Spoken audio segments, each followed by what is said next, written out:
নারায়ণগঞ্জের চাষারা থেকে সাইনবোর্ড পর্যন্ত গুরুত্বপূর্ণ লিংক রোডের উন্নয়ন কাজ প্রায় শেষের পথে। দীর্ঘদিনের জনভোগান্তির অবসান ঘটাতে বহু প্রতীক্ষিত এই প্রকল্প যখন সমাপ্তির ধারপ্রান্তে, তখনই দেখা দিয়েছে এক নতুন উৎকণ্ঠা। রাস্তার একাংশে বড় বড় স্ল্যাব উঁচু অবস্থায় রেখে কাজ প্রায় শেষ করে ফেলা হয়েছে, যা মারাত্মক দুর্ঘটনার আশঙ্কা তৈরি করছে। সড়ক ও জনপথ বিভাগের প্রজেক্ট অফিসের ঠিক বিপরীত পাশেই সবচেয়ে বেশি অসঙ্গতি চোখে পড়েছে। উঁচু করে রাখা স্ল্যাবগুলো রাস্তার প্রাকৃতিক প্রবাহে বাধা সৃষ্টি করছে। সরেজমিনে গিয়ে দেখা যায় দিনের আলোয় এমন বসাদৃশ্য কিছুটা ধরা পড়লেও রাতে কিংবা এই অংশ ভয়ানক বিপদের কারণ হয়ে উঠতে পারে।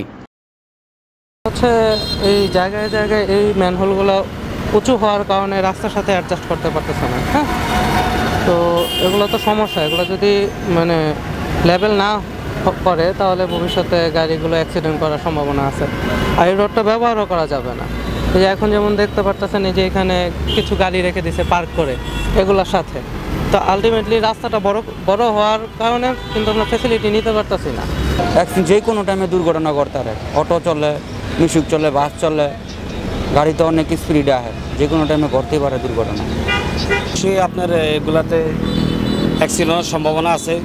অনেক সময় অনেক গাড়ি দ্রুত আসলে খেয়ালি, অনেকে খেয়াল থাকে না, চিন্তা করে হাইওয়ে রাস্তার মাঝে কি এটা থাকবে কি না, অনেকে এটা মনে করবে না। তখন দেখছে অ্যাক্সিডেন্ট হওয়ার সম্ভাবনা থাকবো 90%।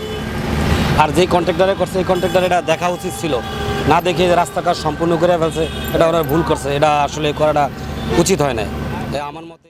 নির্মাণ কাজ প্রায় শেষ, এরকম অসঙ্গতি ও অবহেলা প্রকল্প বাস্তবায়নকারী কর্তৃপক্ষের দায়িত্বহীনতার স্পষ্ট প্রতিচ্ছবি। সংশ্লিষ্ট দপ্তরের এমন অব্যবস্থাপনায় সাধারণ মানুষের ক্ষোভ দিন দিন বাড়ছে।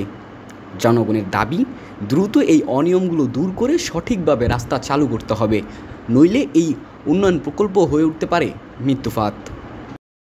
উজ্জীবিত বাংলাদেশ, নারায়ণগঞ্জ।